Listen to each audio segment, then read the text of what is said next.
With Bishop. This is his show. Everybody tune in, 845 Radio.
Shout out to Jasmine Parker. First and foremost, happy Thursday. Thursday to everyone. You already know it's your girl Moochie. Some call me Miss 845, some call me Miss Get Involved. But I am Miss 845, Moochie, Montana, the host of the hottest online radio station, reporting live 845, straight 845 radio, building our own from the ground up. That song you heard was Better Days, the new gospel single. That thing is hotter than Kiki. What's her name? Kiki Shear? That thing is better than Kiki. Give it up at Jasmine Park. You can go get that single, iTunes, Google, Spotify. When I tell you that's a good song, because we got to know that better days are coming. That's right. Tonight's special guest, we already know. I say this is his show because shout out to Bishop. Well, let me just say this publicly about Bishop Williams. There's nothing like utilizing your local platforms to get the word out. And I'm humbled and I'm honored every time I sit with the bishop because he sees it not robbery to come on my show and talk about things and inform us and educate us. He is one religious leader in the Hudson Valley that does not mind coming on this show and allowing people to ask those hard questions, those tough questions, whether it be about politics, whether it be about ministry, anything. So thank you, Bishop, for always being the intercessor between the religious leaders in the community and integrating what you know in the spiritual leadership and the teaching that you are bringing into the community without turning the people off, but you turn us on. So shout out to you, Bishop William. Now, thank you.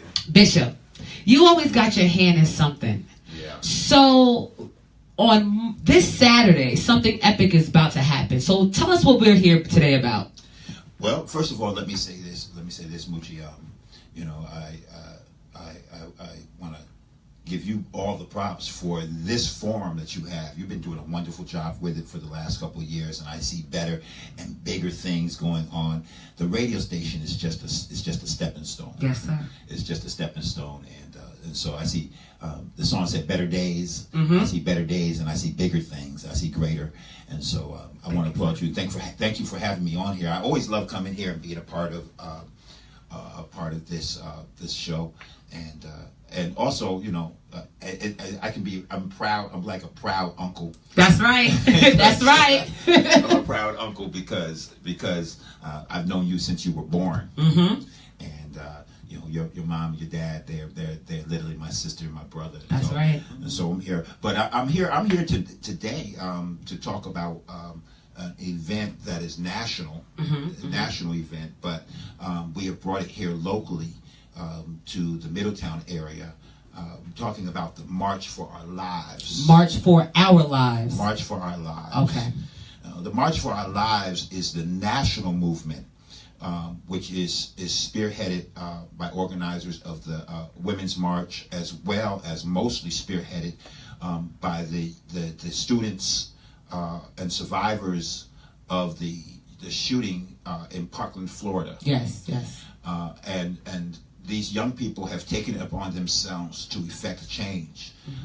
And so there's the national march that is going on primarily in Washington, D.C. There's the march that's going on in New York City. And we thought that it would be a good idea to come and to bring it here to the city of Middletown. We are one of maybe 3 or 4 municipalities in the Hudson Valley area that is having this march, one being Beacon and Poughkeepsie, and I think there's another one I can't remember exactly off the top of my head. But this march is coming here on Saturday here to Middletown, and we're expecting some big numbers. The main coordinator, or the main organizer of this march is Reverend Charles Rue, who is the pastor of the St. Paul's Methodist Church, which is on West Main Street, right across from the police station. Okay. And Reverend Rue reached out to myself and to several other individuals, Mary Lou Dietrich, Yes. as well as Gloria Benelli. Yes. And they are wonderful activists. They're wonderful spokespeople for the community. And so we've come together along with other organizers and other people that have come and joined in, and we're trying to bring an awareness to the issues that are at hand. This massacre on the 14th of February, this shooting on the 14th of February in Parkland, Florida, hit us all right at home. And what really made this come to light is that the students decided that they were going to take this into their own hands. Right. And what's really important to understand that is that this particular generation of students, especially the seniors, the 18-year-olds and the 17-year-olds, were born shortly after the shooting in Columbine in Colorado. Yes. And every year, one of the students here in Middletown said that every year of his life that he's been born, there has been a major shooting, whether it was a school shooting or whether it was a club shooting or whether it was a Virginia Tech or whatever, but there's been a major shooting. Right. And they're always talking about wanting change. But what they're always told by the government is that now is not the time to talk about gun reform. Now is not the time to talk about change. And then when it passes, nothing is ever done. And so they have decided, these students and young people, the entire world over, because this is not just happening in the U.S., but there's people joining from all over the world, have decided to take things into their own hands, to stop relying on government. This is not a partisan issue. This is not about Democrats. This is not about Republicans or independent. It is simply a life issue. It's simply a life issue. And so the March for Our Lives has been organized, and we have decided to take a part of it. And so many wonderful people have partnered with us. The city of Middletown, the city of Middletown, Mayor Joseph DiStefano, and the Common Council have thrown in 100% behind this march. The enlarged city school district of Middletown, the school board, has thrown in 100% behind this march. The Interfaith Council of Middletown has thrown in behind this march. The Greater Middletown Christian Ministers Alliance has thrown in behind this march. So many other people have thrown in to join it. And it's not. I'm a pastor. I'm a preacher, but this is not a religious march. Although I always go to prayer. This is simply about life. Now, we got to talk about this because we have to ask this question because people always ask, hold on, I'm having a little technical with my mic. People always ask, what is the purpose? All right, we go out here, we march. What is the outcome? What is the purpose of an actual march? The march, and here's, you can have naysayers, because many people have said, and I've heard this said by some individuals, even close to me, that have said, oh, another march, another march, another. The truth of the matter is, it brings awareness. There needs to be awareness as to what the issues are. What's different about this march, and I've been involved, you know this, I've been involved in marches when we were talking about brutality after the incidents in outside of St. Louis. Yes. And the Eric Garnier situation. I was involved in all of those issues when we had the killings and the protests down in Virginia. I was a part of those issues, and as an African American male, I was involved in those issues. This issue is not about color. It's simply about our children. It's about life as a whole. And it's to bring awareness. The difference, and this is what I really want everyone to catch, the difference about this particular march is, not only is it to bring awareness, but it is a rallying of this next generation of young people that are coming together and saying, if we don't get change, there will be change. Right. And that's what people don't really understand. This generation of young people that's coming now, the generation of young people that are sponsoring and that are promoting this march, they are the next voters in this next election cycle. That's right. They're the next voters in the next election. In here in 2018 in November, many of these 18-year-olds, 17-year-olds, and 18-year-olds are going to be voting. Right. The sophomores and the juniors, when 2020 comes, they're going to be voting. Right.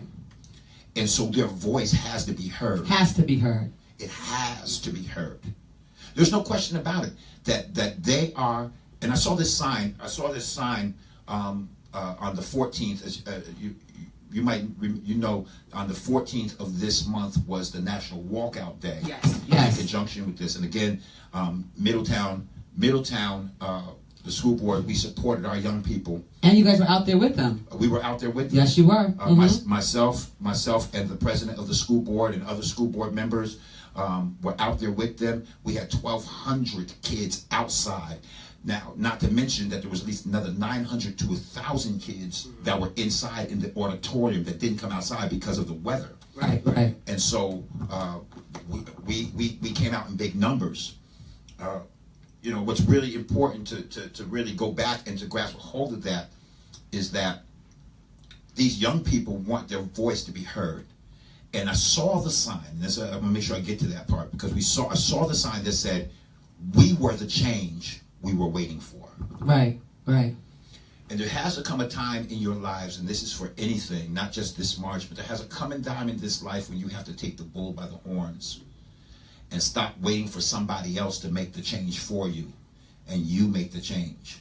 And so these young people have come together. These teenagers, these children have come together, and it's important for our generation.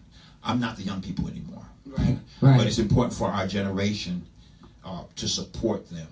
I'm the father of 3 children, 14, 11, and 7. But for the grace of God, it could have been my children. It could have been Middletown. That's right. It could have been Middletown. It could have been any place in the Hudson Valley.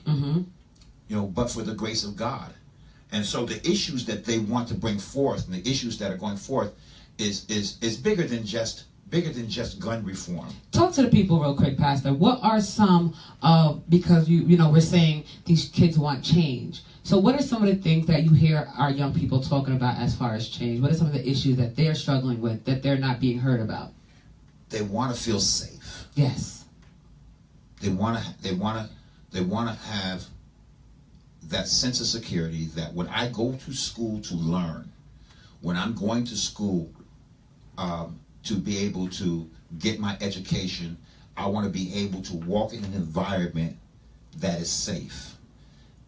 And it's not that there's not safety protocols in place, but when you have shootings that are coming from, this Parkland shooting, a young man, 18 years old, who couldn't buy a handgun but was able to go out and buy an assault rifle. Right. He's not old enough to buy a handgun, but he went out and bought an assault rifle. And so the issues that they're looking at is simply, first of all, the sense of safety that they desire. Keep them safe. If they're our next generation, you've got to protect the next generation. That's right. And then they're dealing with the issues of mental health. Absolutely.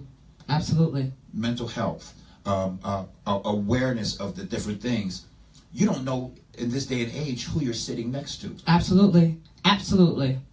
You don't know who you're talking to. Many people that I know, I've known for many years have dealt with mental health issues, and you don't know what's going to happen. And so we need to be aware of that. We need to know, and we need to treat them and care for them. That the strong ought to bear the infirmities of the weak. Right.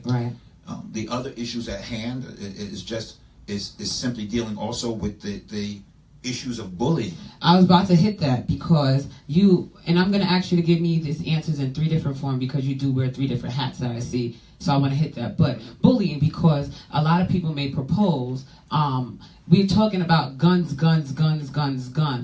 I'm going to just ask you some of the things, the emails that I got for this interview. I remember a lot of them off the top, but this is one. One person said, we talk about guns, but we never really addressed the bullying issue, because a lot of these children, not giving them any excuse, but a lot of these gunmen are dealt with or experience that bullying, which have drove them to want to go to their school. So the question I propose to you is, we're talking about bullying. We're talking about guns and how do we stop guns, but what if guns is really not the root? What if bullying is the roots? How do we address that? Well, that's the truth of the matter is that you have to deal with the root of the issues. Guns is not the root of the issues, but it's a source that you have to limit. Yes. But you've got to get to the root of the issues, which is mental health, and which is also bullying. The bullying, it's unfortunate. We said this for years, but sometimes kids can be cruel. Cruel, yes. Kids can be cruel, and a lot of it's immaturity. A lot of it is trying to fit in. I know a lot of the things that happened when I was a kid. I could go back and say I was bullied when I was a kid. Right. The things that were said to me, the crazy things that, but and a lot of it, when I look back at these kids, they were trying to fit in. Right. They were trying and make a statement. Make a statement. Make a statement. But we have to be able in this day and age to teach tolerance and teach how to get along, teach how to respect one another. Right. That's one of the things that's missing. And I say very generally, I don't want to put the whole generation into that same box, but what's missing again in this generation is the respect factor. Right. When I was a kid, I wasn't even allowed to call my adult cousins by their first name. That's right. Everybody had a title. Everybody had a title. There was a respect. I didn't get in the middle of conversations between adults. When I was a little kid, you didn't get in. You get your lips slapped off. That's right. There was things that you respected. You had respect for your elders. Yes. And this generation doesn't have. And again, I say generally, it's not to indict everybody, because it's not true of everybody. But very generally speaking, there's something that's missing. Right. And a lot of it, you can go back to so many different issues in the way that we were raised. Nowadays, because of the fact that many parents are working and doing something, TV and electronics and video games and all that different stuff are raising our children. That's right. And I'm not saying that that's the cause for all of it, but we've got to get to some of the root of it. Right. So when we talk about that, we've got to teach young people how to respect. But the truth of the matter is, a lot of it is our own fault. Now, I'm about to, I'm going into my preacher mode because, what I find is my generation's desire to escape what we call the sternness or the strictness of the previous generations raising us, right, has caused us to be lackadaisical in raising our children. That's true. That's true. That's absolutely true. And it's because we didn't. It's because we were trying to get away from that and trying to say, I'm not going to do my children that way. Right. That we really, to be honest, we did them a disservice. We did this next generation's a disservice. I didn't like the strictness that I was raised under. I was raised in a strict household. My dad is still living. He'll be 90 next month. I was raised in a strict household and a loving household, but very strict, very stern Christian home. But now that I look back, if it hadn't been for those things that were done and that sternness and that strictness, I wouldn't be who I am today. Right. And I needed that. I needed that foundation that was laid. Laying a foundation is not easy. The foundation's got to be hard. Absolutely. When you're building a house, the structures of the wall, are wood and sheetrock and that's all this right. It's stuff. A process. It's a process, but the foundation is concrete. Solid. It is solid, and if the foundation is sure, then everything else that's built on top of it stands. That's right. So what we've done is we haven't given this generation a true foundation. That's true. Because we've tried. I'm not saying we haven't tried to do our best, but we tried to get away from the things that we were raised under. And so it's done in a disservice. So they don't understand real respect. They don't understand what it means to love your neighbor. Right. Right. Right. They don't understand those things. And so, again, that's a very general statement. That's my preacher mode. But I had somebody shout to Robert Lightfoot. He put, you have too many adults trying to still do far too much kid stuff and too many kids growing up far too fast trying to do adult stuff. And I agree with you 100%. So as we approach this March, I got another question that they had asked in the email about this question. So as we're talking about making, and I'm going to ask you this question. First of all, let me do this. What is your stance on guns as far as the school and protection as a pastor? What is your stance on it? My stance on a pastor, I can't see. The thing is, I never take off my pastor's hat. And I've learned to kind of integrate all of the different parts of who I am, right, into what I do. It's been proposed, and I'm not against guns. I want that, and this march is not against guns. And I need to make that perfectly clear. The children are not against guns. What they're for and what they want is sensible reform. Okay. Sensible reform that says a person with a mental health issue can't just walk into a gun show and buy an assault rifle. And then why would you make available a weapon that you can't even really use to go hunting deer? Right. Why would you make those things available? Sensible gun reform that, have proper background checks. Right. And things of that nature. Right. And because that's what's needed. And people can say all day that guns don't kill folks. People kill people. Guns don't kill people. But they need the gun to kill you. That's the truth. It doesn't make sense to me. And so my stance from it now, as far as schools, because it's been proposed by proposed by our 45th president of the United States that we don't talk about the teachers yet, because I'm about to ask you that on a parent note. Okay, so all of that different stuff. I don't think that the guns are a place for the school environment. So now we hanging on that. As a parent, you heard the proposal that all teachers should carry. As a parent, and as a minority parent, what is your stance on teachers carrying guns? Because the proposed question is, all right, teachers carry guns. Let's strap our teachers with the grip. Slang talk.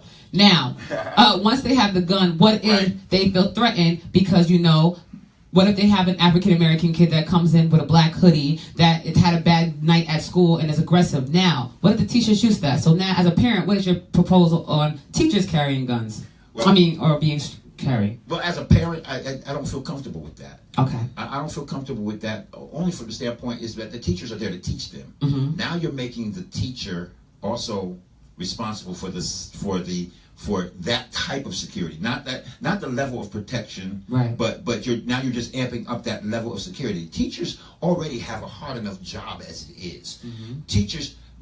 Teachers are already, disrespected and underpaid. That's right.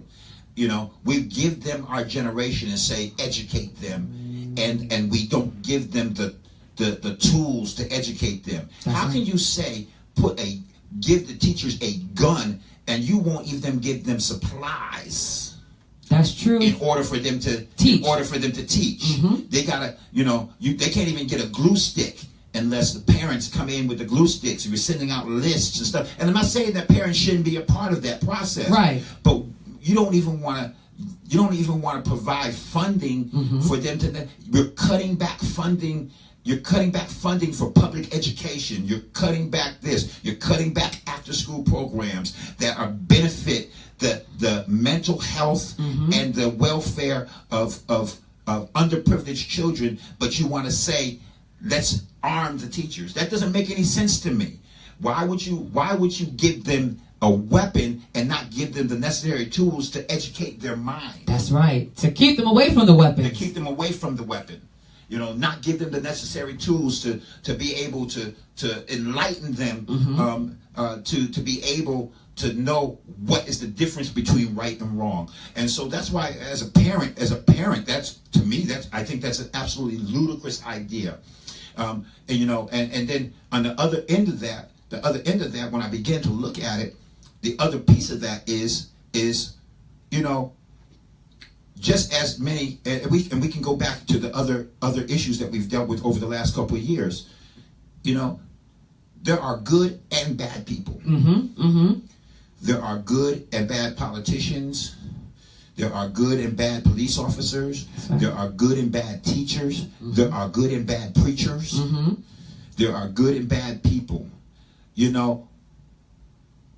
Who's to say that everybody that you arm is good or bad? That's right. And so when that goes south, what will be your excuse then? Exactly. When this person didn't come, this person is in a learning environment. It's our job to provide proper legislation so that it makes the learning environment safe. You can't tell me that the solution to a gun is a gun. Right.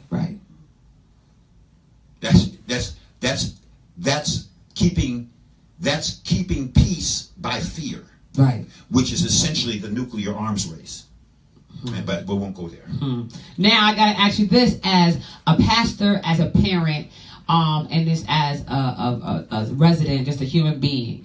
Because the next question that was proposed is, all right, Moochie, for the youth, metal detectors and things like that. But then the question, the statement that was proposed to me is, Moochie, metal detectors are setting our children up to understand what the jail system is like. So how do we so if we're putting in metal detectors, if we're searching your bags, if we're patting you down, we are now training our children to understand what the prison system is like. What is your stance on that? And this is just me personally. I'm not speaking for anybody else right now. I'm not speaking for anybody. I'm not speaking for the organizers of the march, my fellow organizers of the march. I'm not speaking for any other preachers. I'm not speaking for any of my colleagues. But this is just me myself. Is that if we make our children and make the environment for our children an environment of jail, then that's how they'll respond. Okay. it's really, I believe in safety, and I'm not saying that there's not necessary security that you need to have. I believe in safety, and I believe that maybe perhaps there's times when you have random checks and things like that because you don't know. Right.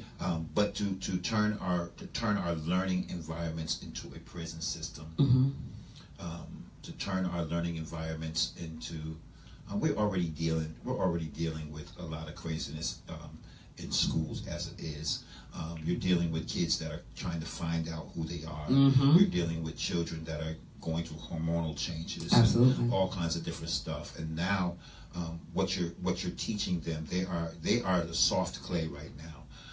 They are the clay. They are the clay that take the form of whatever you shape their minds into, whatever you shape their lives into.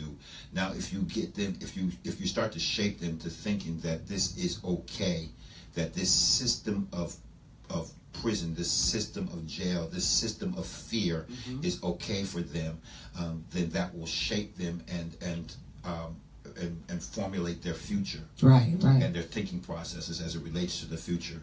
And so, I do believe that we need to have security. No question about it. We need to have safe environments. But I'm reluctant to think that having metal detectors at the doors of every school is the answer. Right. It's not every kid that walks through the door. It's just a few. So why do we go? We're not, and you're not dealing with the symptom of, you're not dealing with the root of the issue. You're dealing with the symptom of the issue. Right. If I'm sick inside, putting a cold compress on my head is not gonna cure the sickness inside me. That's right. I got to get some medicine inside me. I've got to get to the root of the problem. And so, we're so, and here's part of the problem that I see with all of this is that we're reactive. All of these things and these proposals are reactive proposals. We're not doing anything proactive.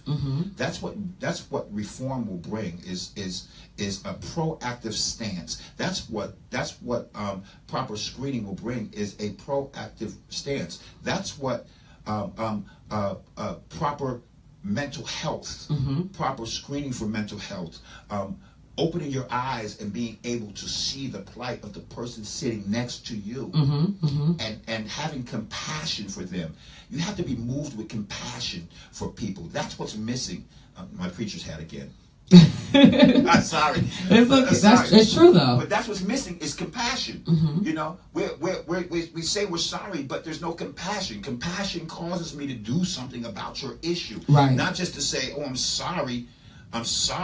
About that, have sympathy, but compassion causes me to say, I'm going to get up and do something about it. If I see somebody who's hurting, I see somebody who's in pain, whether it be physically, whether it be emotionally, whether it be mentally, it's my job as a human being to show compassion and try to get them the proper help. This system that we're in now doesn't have real compassion. Not overall. Again, very general statement, but not overall. And so, all that stuff is nothing more than the reactive stance to the issues, but they're not dealing with the root. And until we can get to the root, we're not going to change it. The same thing for any of our communities. The same thing for the Hispanic community, the Black community, for any community that's ever been oppressed. It's getting to the root of the issue and not being afraid to have a hard conversation about what's going on. Just because we have a hard conversation doesn't mean that I'm against you. It means that we have to bring to light the failures of the past so that we can now figure out how not to repeat the same behaviors in the future. Absolutely. Shout out to Bishop John Williams. And if you guys, for anybody just tuning in, on this Saturday, which he's going to give you guys more information, March, and this is an international movement, March for Our Lives, and it's a march awareness, not just rooted, but not just rooted around the Florida shooting. It's about children, life, young people, old people, all different races, religion, coming together, trying to figure out a way to make our lives safer, our lives greater. Bishop, so talk to us. All right, so it's taking place this Saturday. Give us a location. Tell us a little bit about the March for Our Lives. Well, the March for Our Lives is taking place this Saturday, the 24th of March. The march is going to begin in parking lot A at the Orange County Community College, SUNY Orange. Okay. Which is the lot that is directly adjacent to Way Beyond the Avenue in Grandview Avenue. Okay. Which most of us will know as the lower lot by the Orange Hall. Okay. That's where we will begin to gather at 9 a.m. We'll begin together at 9 a.m. And getting in place. We'll be doing, the march will then proceed from there at 10 a.m. up Grandview Avenue, make a right onto South Street. And this is all on Facebook. It's on Facebook. It's out all over the place right now on social media. To get there, you can go to our Facebook page, March for Our Lives Middletown, New York, and you can get all the information there. But it will proceed down South Avenue, South Street. We'll make a left onto Fulton Street. Proceed to take a right up Canal Street. When you get to the top of Canal Street, we'll make another left at West Main Street by the police station. Yes. And we'll proceed over to the park, the future Erie Street Park. Okay. Which is the field that is directly adjacent to the new skate park. Yes. Yes. And there, with the wonderful support of the city of Middletown, who's setting up stage for us, and there with law enforcement individuals who provide security, and so many other volunteers. We still need volunteers. We still need people to come and to join up with us. There'll be information, but there at 11 o'clock we'll begin the rally. Many of the speakers will be young people from our community. There's not going to be there'll be young people and parents. None of the politicians, and I've got to reiterate this because I do want to completely and unequivocally applaud the mayor of Middletown, absolutely, Stefanu, and the Common Council, Common Council President Miguel Rodriguez. I want to applaud them for standing in support of this march and for opening up the doors and making everything possible for it. They have done such a wonderful job, and but they're not going to be the ones that's going to be speaking. Right. This is not. It's not. Again, this is not a bipartisan issue. It's not a partisan issue. This is just a life issue. And we're urging all of our government officials, elected officials, to take note of this, to take note of the things that these young people want. And so the rally will be going on from 11 o'clock to 12 o'clock, and then after 12 o'clock, there'll be DJ and some other things that will still be there, and people can network and talk and different things of that nature. But this is such a wonderful event. On tomorrow night, Friday the 23rd at 6 p.m., we're asking anybody that's willing to volunteer, anybody that's willing to work on signs. There's going to be a safety training, volunteer training. There's going to be a de-escalation training. We're not coming into this blind. We're doing everything that we have to do to make sure that everything is safe or straight across the board. Absolutely. We'll have the proper training, but there will be those things that will be going on tomorrow evening at the St. Paul's Methodist Church, which is on West Main, again, directly across the street from the police station.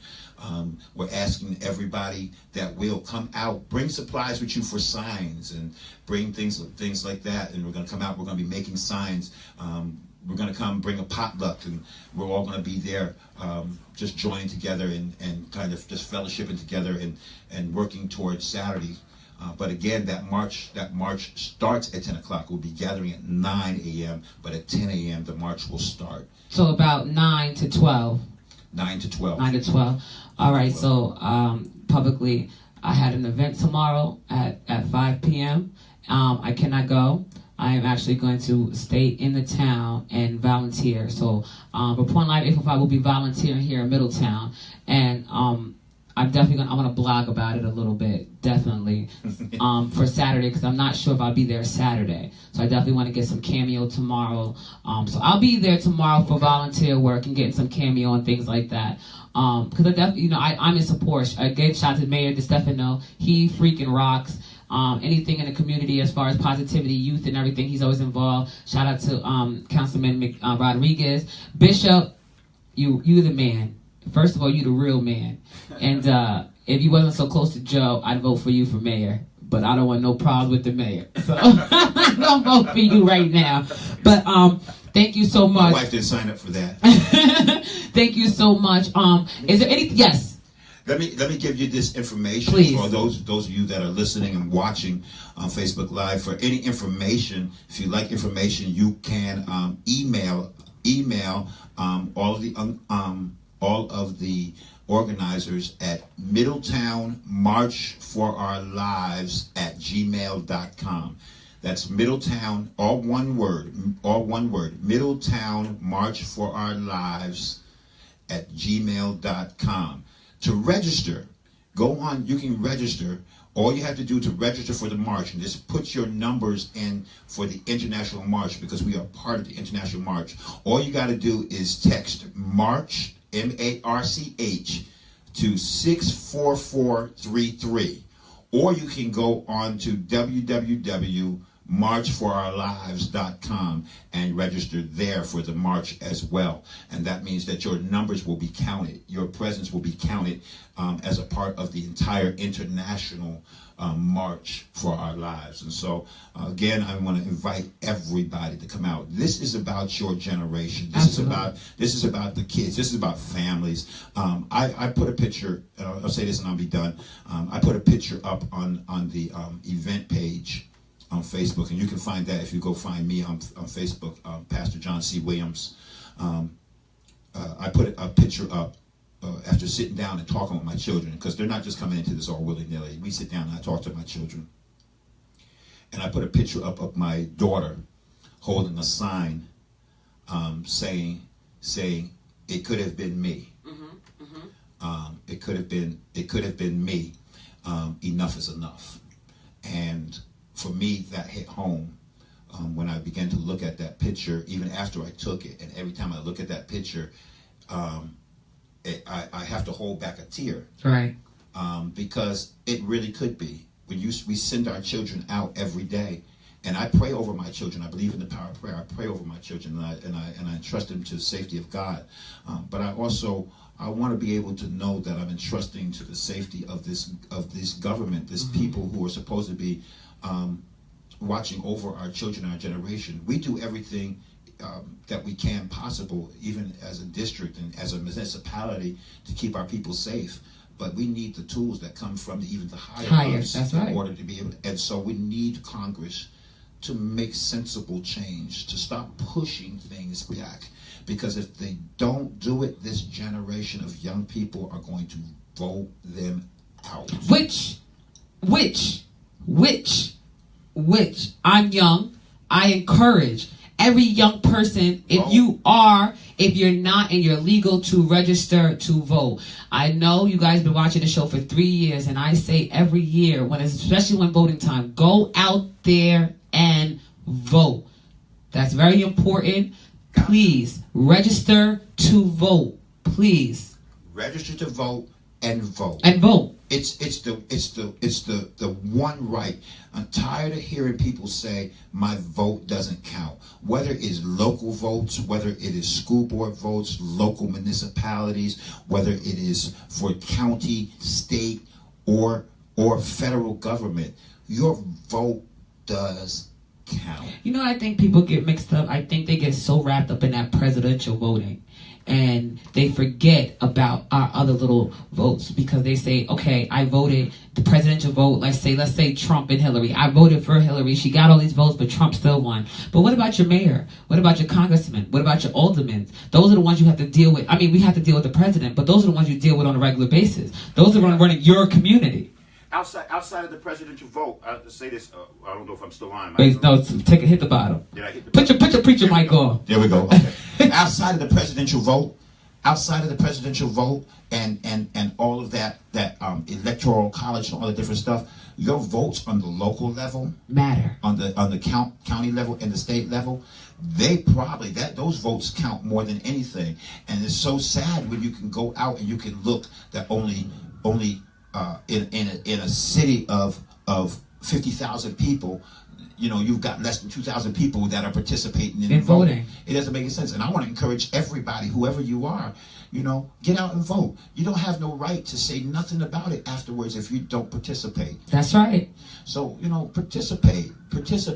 You might not feel like it matters, but if you, again, my preacher's hat, it says where 2 or 3 are gathered together. That's right. In his name, he'd be one in the midst. So you got to get together with 2 or 3. Mm-hmm. That's right. And it matters. And it matters. And it matters. So you know what, Bishop? Me and you matter. Yeah. We matter because we gonna be in there tomorrow at 6 p.m. at St. Paul Methodist Church. Yes.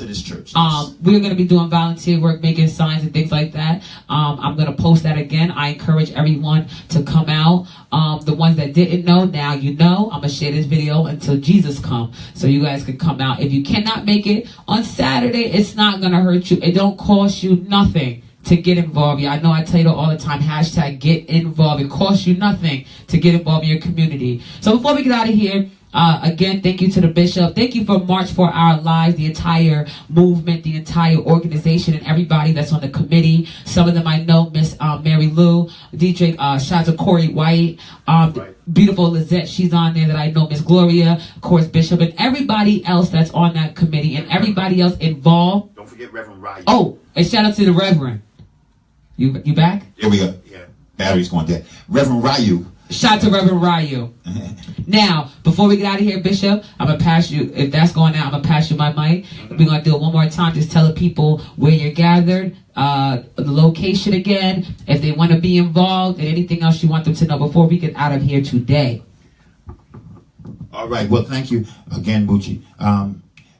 We're gathering at 9 a.m., again, at Lot A, which is the Orange Hall lot directly adjacent to Way Beyond Avenue and Grandview Avenue. We'll be gathering at 9 a.m. There we'll be positioning everybody. The volunteers will be positioning everybody, getting everybody in place. We will begin the march up Grandview Avenue, down South Street. I won't go through the whole process of that. You can follow us along. We're going to have people that are going to be chanting. We're going to have sections. Different groups are coming out to support, and different schools and different municipalities are coming out to support. We will go from there, begin the march at 10 a.m.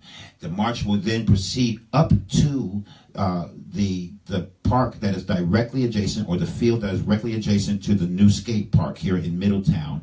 And there at 10 a.m. we'll begin to rally with speakers from students to parents, from high school students to and some very dynamic speakers who are the future of our communities, and I'm really excited about them. To young people, and then at 12 o'clock, which will be essentially the end of the rally, you'll be able to stay around and to connect and to be able to network with everybody. Again, you can get information at Middletown March for Our Lives at gmail.com. Middletown March for Our Lives, all one word, at gmail.com. I promise you, if you send an email, one of the organizers will get back to you and will connect with you. You can find us on Facebook, Middletown, New York, March for Our Lives. There is an event page as well as a Facebook page, and you can find us there, and you get whatever information you need. If you need any other information, reach out to me. I'm on Facebook, Pastor John C. Williams. Pastor John C. Williams on Facebook. You can reach out to me, inbox me, whatever you got to do. But I encourage you, Middletown, Orange County, Sullivan County, Dutchess County, anybody around. This is about our lives, the March for Our Lives, and our lives do matter. Please come and be a part of this great event. Thank you, Moochie, so much for having me. Thank you for allowing me this time to be able to kind of share this. Again, a shout out to all of the organizers and for their diligence and their hard work. I applaud you, and I'm grateful to be a part of you. Thank you, Bishop. You already know this is Reporting Live 845, building our own from the ground up, the online radio station that is geared towards positivity, awareness, and education for everything right here in the Hudson Valley. So don't forget to please join us this Saturday, March 24th at 9 a.m. as we begin the first of many, hopefully many, and the answer to many questions out there for the March for Our Lives. Remember, if you don't remember nothing, that's why we get out of here. It doesn't cost you anything to get involved. So bring your children, bring yourselves, bring your neighbors. Come on out, march for our lives. Let's ask some questions, let's get some answers, and let's work together, because with every problem there's always a solution. You already know, make sure you guys, I will not be here tomorrow, but I will see you guys back in effect every night, Monday through Friday, starting this Monday, 6 at night to 8 at night. Don't forget radio interviews, promo packages are accessible, as well as commercials. So you already know, reach out to your girl Moochie, Miss 845, reporting live 845, the hottest online radio station. I'll see you guys on Monday. Have a blessed weekend.